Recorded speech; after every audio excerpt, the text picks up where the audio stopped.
Hi, Grant Norsworthy with morethanmusicmentor.com.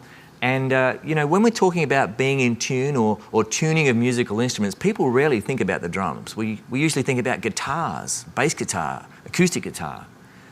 But drums actually do need to be tuned as well. We tune the drums in a very different way than guitars, right, Jonathan? But it's so important. We have a tuning key, does that sort of thing, and we're not going to go into all the details of how to tune a drum like this. You can go to YouTube and check that out, but let's just say this. Sometimes drums can have the heads or the skins too flappy or maybe even too tight, and these drums need to be properly tuned to make sure they sound just right. And here I am with Zach, who's been playing keyboards in our band. Hi Zach, how are you? Good. So tuning with the electronic keyboard, usually not a problem, right? No, I mean, if you dive deep enough into the settings, you can adjust some things, but I've owned this keyboard for 10 years and never touched that. Yeah, and why would you need to?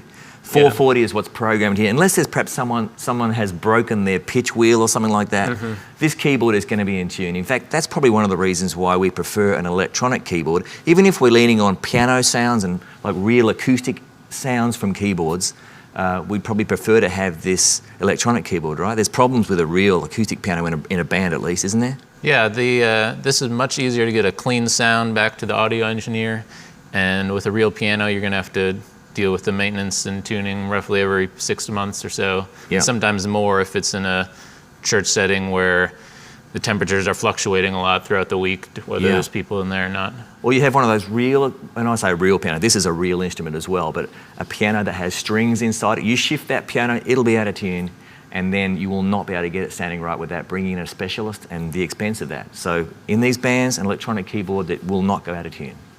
And now here I am with Emily, talking about tuning, and it's pretty important for vocalists.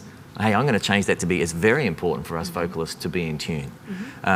Tuning is not just important for the instrumentalist, but I would have to say too that the congregation, they have a better understanding, even if they're not musically trained, of what a good voice sounds like. And they enjoy being led by voices that are pitched well.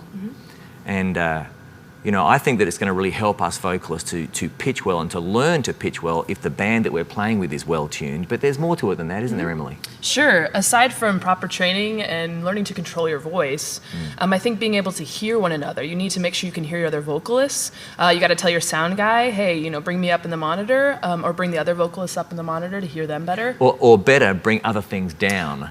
Bring other things down, because the louder it gets, the harder it is to be orientated to what we really need to be listening to. Wouldn't you agree? Very true. Yeah. Make sure the band's the right level. And it's not just wanting to hear our vocalists. We need to be able to hear some of these tuned instruments as well. So we're pitching with them rather than against them. And I think the other thing is just warming up, making sure that you have properly warmed up, because your vocals are an instrument themselves, and others warm up, so we should too. What's your warm-up? Usually in my car, I do some exercises. Let us hear the exercise. I'm going to put you on the spot. Come on, Emily. Well, my mother is a vocalist, so she taught me to do Mama made me mash my M&Ms, Mama made me mash my M&Ms. So you're getting Mama made me mash my M&Ms? You're getting all the different vocal or vowel sounds. And yeah. Can I show you my warm-up? Yeah, please. I like to use your microphone. Yeah. It's just this. I'm serious. That's what I do. I can do it while I'm setting up my gear and do it. Yeah.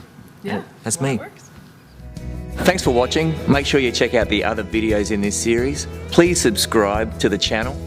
And hey, if you want to find out some more information about More Than Music Mentor, to arrange your own consultation or even have me visit for an on-site consultation and training, please go to the website and contact us through morethanmusicmentor.com.